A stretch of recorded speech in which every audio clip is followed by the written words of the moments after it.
అసలు ఎన్నికల్లో ప్రజలకు ఇచ్చినటువంటి ఏ ఒక్క హామీని కూడా నెరవేర్చినటువంటి కాంగ్రెస్ పార్టీ మొదటి స్థానానికి రావడం, మరి మేమే తెలంగాణ తెచ్చినాం కాబట్టి మేమే అంతటా నంబర్ 1 ఉన్నాం కాబట్టి ప్రజలకు మేము ఎనలేని సేవ చేసినాం, లిటరల్లీ ప్రజలు మాకు గుడి కొడుతుర్రు అని చెప్పుకునేటటువంటి బీఆర్ఎస్ పార్టీ చాలా చోట్ల 3వ స్థానానికి, కొన్ని చోట్ల 4వ స్థానానికి పడిపోవడం, అసలు తెలంగాణతో సంబంధం లేకుండా ఒక్క రూపాయి కూడా తెలంగాణ ప్రజలకు పెట్టినటువంటి భారతీయ జనతా పార్టీ మరి ఎక్కడుందో అర్థం కాకుండా చాలా కన్ఫ్యూజ్డ్ మ్యాండేట్తోని ఒక్క కరీంనగర్ కార్పొరేషన్ గెలుచుకోవడానికి అష్టకష్టాలు పడుతున్నటువంటి సందర్భం చూడడం జరుగుతూ ఉంది మనం. అంటే ఇందులో మాలాంటి న్యూ ప్లేయర్స్ అనుకోకుండానే మాట ఎందుకంటున్నా అంటే తెలంగాణ అస్తిత్వ పరిరక్షణ కోసం 20 సంవత్సరాలుగా పనిచేస్తున్నటువంటి జాగృతి, అనేక తెలంగాణ అంశాల కోసం పనిచేస్తున్నటువంటి జాగృతి, మేము ఇప్పటికే రాజకీయ పార్టీగా మారబోతూ ఉన్నాం, ఒక కొత్త రాజకీయ శక్తి ఈ రాష్ట్రంలో రాబోతుందని ప్రకటించి ఉన్నాం. ఆ ప్రకటనతో ఉత్తేజితులైనటువంటి అనేక మంది మా కార్యకర్తలు పోటీ చేస్తామనేటటువంటి ఒత్తిడి మా మీద తేవడంతో చివరి నిమిషంలో మేము ఆల్ ఇండియా ఫార్వర్డ్ బ్లాక్ అన్న వాళ్ళతో కలిసి మరి ఎన్నికల్లో పోటీ చేయడం జరిగింది. సో కోఆర్డినేషన్ కానీ ఏది కానీ, లేకపోతే క్యాండిడేట్స్ ఐడెంటిఫికేషన్ కావచ్చు, వారికి అసలు మా తరఫు నుండి సహకారం కావచ్చు, ఏ రకంగా కూడా లేకుండానే ప్రజలు దాదాపుగా 40+ ప్లేసెస్లో జాగృతి ఆల్ ఇండియా ఫార్వర్డ్ బ్లాక్ వారిని గెలిపించినందుకు ముందుగా ప్రజలకు ధన్యవాదాలు తెలియజేస్తాను. 33 అఫీషియల్గా మనకు నంబర్ కనబడుతుంది. చాలా దగ్గరగా టెక్నికల్గా ఏం జరిగిందంటే ఇండిపెండెంట్స్ అని చెప్పి బీఫామ్ నింపినటువంటి వాళ్ళు మళ్ళీ మనం తర్వాత బీఫామ్ ఇవ్వచ్చు అనుకుంటే అట్లా కుదరక చాలామంది గెలిచి ఉన్నారు. ఆ ఇండిపెండెంట్స్ అందరు కూడా జాగృతితోని ఆల్ ఇండియా ఫార్వర్డ్ బ్లాక్తో ఉన్నటువంటి వాళ్ళు అందరినీ కూడా లెక్కేసుకుంటే మనకు 40+ వచ్చినారు. అదేవిధంగా ఒక మున్సిపాలిటీ, వడ్డేపల్లి మున్సిపాలిటీలో క్లియర్ మ్యాండేట్ వచ్చినా కూడా వెంటనే కాంగ్రెస్ పార్టీ అదేవిధంగా అనేక ఇతర పార్టీలు కలిసి ప్రలోభాలకు గురి చేయడం, మరి ఆ రిజల్ట్ రేపు ఎట్లా అవుతుందో తెలియదు, ఆ చైర్మన్ ఏ పార్టీ అన్నట్టు ఎట్లా వస్తుందో కూడా తెలియదు కాబట్టి దాని గురించి నేను మాట్లాడట్లేదు. ఇంకొక చోట మా వాళ్ళు కీలకంగా ఒకటే సీటు గెలిచారు కాబట్టి అక్కడ వైస్ చైర్మన్ కూడా ఆఫర్ చేస్తూ ఉన్నారు. దాని మీద అక్కడ లోకల్ వాళ్ళనే ఆలోచించుకోమని చెప్పినాం. ఎందుకంటే 2-3 పార్టీలు ఆఫర్ చేస్తున్నాయి, వాళ్ళకు ఎవరితో వెళ్ళాలో లోకల్ వాళ్ళే డిసైడ్ చేసుకోవాలని చెప్పడం జరిగింది. సో అల్టిమేట్గా ఒక అబ్జర్వర్గా, ఒక తెలంగాణ ఆడబిడ్డగా ఈ ఎన్నికల వాతావరణం అంతా చూస్తే కూడా ఒక రకంగా బాధాకరంగా ఉంది.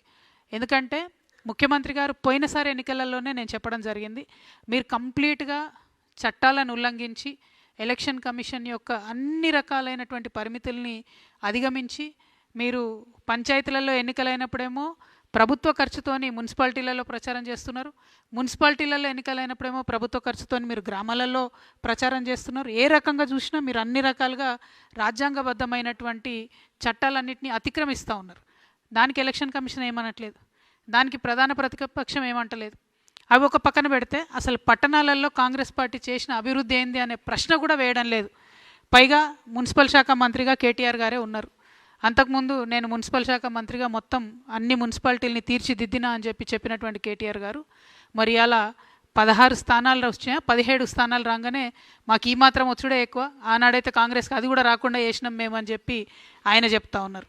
అంటే ఒక విచిత్రమైన స్థితి ఈ రాష్ట్రంలో నెలకొన్నది. డెఫినెట్గా ఈ రాష్ట్రంలో ప్రజలు మాలాగా కొత్తగా ఒక మంచి ఎజెండాతో వచ్చే వాళ్ళకు స్వాగతిస్తారనేటటువంటి విషయాన్ని నిన్నటి ఎన్నికల ఫలితాలు రుజువు చేసినాయని చెప్పి నేను బలంగా నమ్ముతా ఉన్నా. At the same time Congress party గౌరవ ముఖ్యమంత్రి గారు నిన్న మాట్లాడుకుంటూ నేనే రాజు నేనే మంత్రి అనేటటువంటి మాట మాట్లాడినారు. అంతేకాకుండా నేను 10.5 సంవత్సరాలు నేనే ముఖ్యమంత్రిగా ఉంటా, నాకు ఒక 6 నెలలు బోనస్ వస్తుంది అంటున్నాను. 6 నెలలు మీకు బోనస్ వచ్చడేమో కానీ రైతులు బోనస్ రాక ఏడుస్తున్నారు అక్కడ. ఆ ముచ్చట మాట్లాడండి ముఖ్యమంత్రి గారు మీరు. ఇంకో పక్కనేమో రాజగోపాల్ రెడ్డి గారు మంత్రి పదవి ఇస్తావా లేకపోతే ముఖ్యమంత్రి పదవి గుంజుకోవా అని ఆయన సవాల్ చేస్తుండు, బస్తీ మీద సవాలని. ముందు ఆ పనులు చూసుకోండి మీరు. ఈ రెండిటికన్నా ముఖ్యమైనది ఏంటంటే మీరు ప్రజలకు ఇచ్చినటువంటి వాగ్దానాన్ని దయచేసి దృష్టి పెట్టండి. బీఆర్ఎస్ పార్టీ అట్టర్గా ఫెయిల్ అయింది కాంగ్రెస్ పార్టీ యొక్క తప్పుల్ని ఎక్స్పోజ్ చేయడంలో. అందుకే కాంగ్రెస్ పార్టీకి ఈ మున్సిపాలిటీస్లో బెటర్ రిజల్ట్ వచ్చిందని నేను అనుకుంటా ఉన్నా. లేకపోతే ప్రజలు మాత్రం ఆల్టర్నేట్ లేక వేసిరు తప్పితే ఉండి కాదు. ఇక సరే మనం రాజకీయ శక్తిగా వస్తామనగానే బీఆర్ఎస్ పార్టీ నుండి అనేక మంది సోషల్ మీడియాలో కావచ్చు ఇంకో చోట కావచ్చు రకరకాలుగా ట్రోలింగ్ చేస్తూ ఉన్నారు. వాళ్ళందరికీ నేను ఒకటే మాట చెప్తా ఉన్నా, ये सिर्फ ट्रेलर है, पिक्चर बाकी है. सो सो సో ఇప్పుడే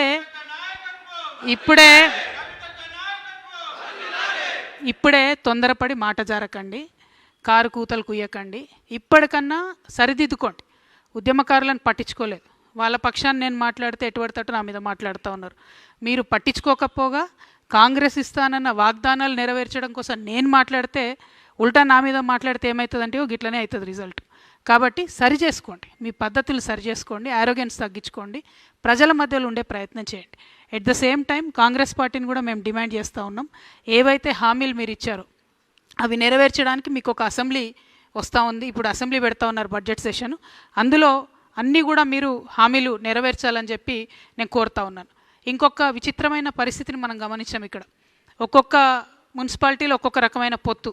కానీ మేజర్ మున్సిపాలిటీల్లో మాత్రం నార్త్ మొత్తంలో కూడా బీజేపీ బీఆర్ఎస్ అన్నట్టుగా కనబడుతూ వచ్చింది. సౌత్ మొత్తం కాంగ్రెస్ ఎక్కువ కనబడ్డది.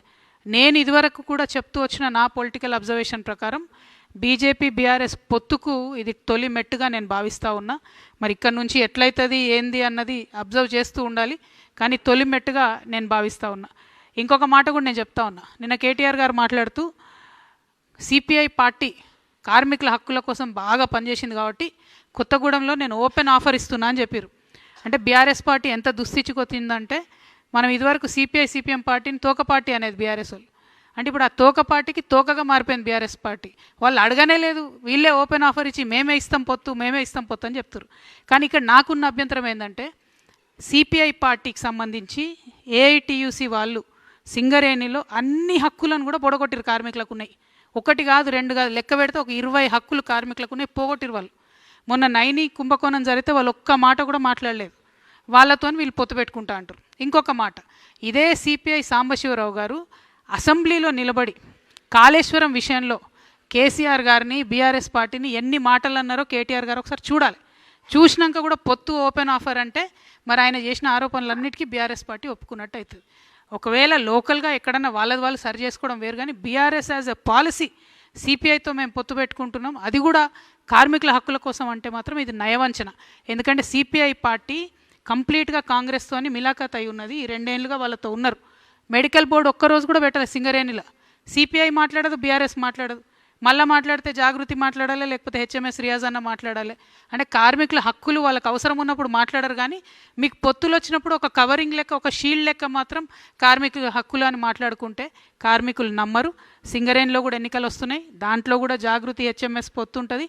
అప్పుడు కూడా మా యొక్క ఏదైతే కార్మికులకు మనం చేసినటువంటి అంశాలు ఉన్నాయో కార్మికుల దయతోని మా పవర్ ఏందో కూడా చూపించే ప్రయత్నం చేస్తామని తెలియజేస్తూ